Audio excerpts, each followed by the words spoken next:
Cuando Rubén oyó esto, lo libró de sus manos. Dijo, no lo matemos. Y añadió, no derraméis sangre.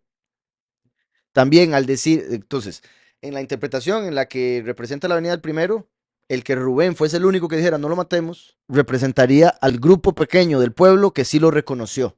Porque Rubén significa vean al hijo. Entonces sería la parte del pueblo que sí lo vio a Yahushua como hijo, lo reconoció y por eso diría, no lo maten, ¿qué les pasa? Están locos.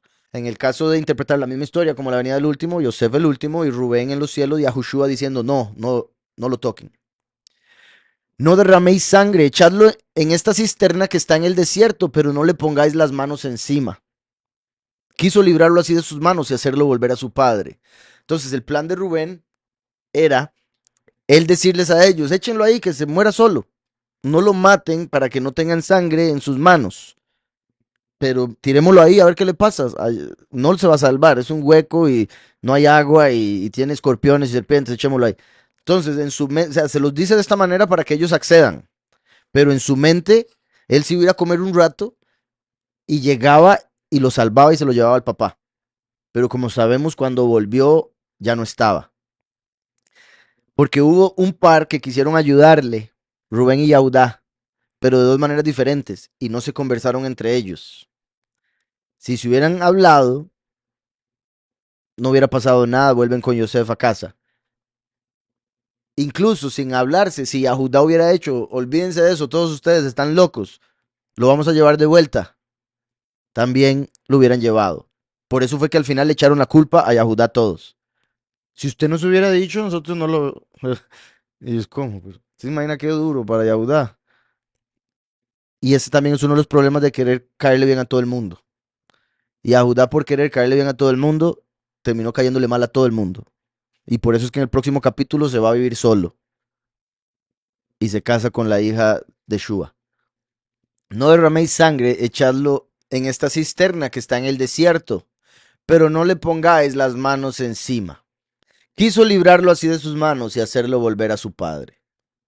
Sucedió pues que cuando llegó Yosef junto a sus hermanos, ellos quitaron a Yosef su túnica. Vean cómo empezó, ¿verdad? No habían llegado, ¿qué les pasa?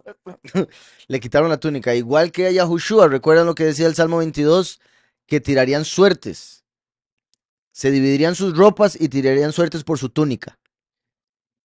Entonces, cuando agarraron a Yahushua, lo desvistieron, igual que a Yosef aquí. Es demasiado sorprendente y a mí me parece, bueno, es que a los judíos que no creen en Yahushua, de fijo que les va a ir espantoso en el castigo, porque negar a Yahushua es negar toda la Tanaj. Está tan claramente profetizado de tantas formas. La forma en que moriría Yahushua, que decir que él no es el Mesías es de verdad blasfemia contra el Espíritu. Es descaro y medio. Es demasiado sorprendente todas las conexiones que hay. En historias que algunos ni siquiera conectan, o quizá algunos conectan, pero no notan todos los detalles.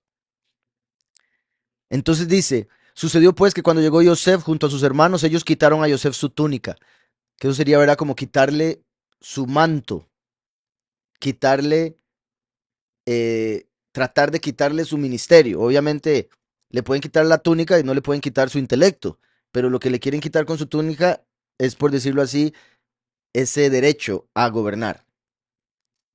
Ellos quitaron a Yosef su túnica, la túnica que llevaba puesta. Lo agarraron y lo echaron en la cisterna, pero la cisterna estaba vacía, no había en ella agua. La escritura habla del Seol como una cisterna sin agua. Entonces, al decir que lo echaron en una cisterna, la cual estaba vacía, está indicando que representa el Seol. Representa cuando mataron a Yahushua y se fue al Seol, una cisterna sin agua. Y lo tomaron y lo enviaron a él, a Borá, Bejabor. Entonces dice a la cisterna, pero el pozo o el hueco estaba vacío, eh, no había en el agua. Entonces, ven como aquí dice Bora y aquí dice Bor.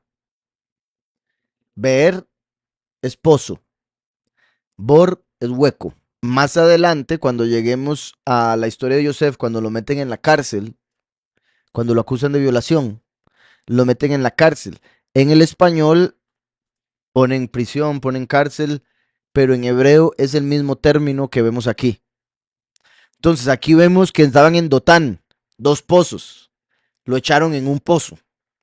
Cuando él llega a Egipto, lo echan en otro pozo, que representa ese segundo pozo representado por Dotán. ¿Sí quedó claro ese punto? Lo veremos más adelante y es solo para entender que esto de Dotán, que empieza aquí como dos pozos, representa dos muertes, primero y último. Esta fue la primera y la segunda muerte es representada por el momento en que meten a la cárcel a Yosef en Egipto.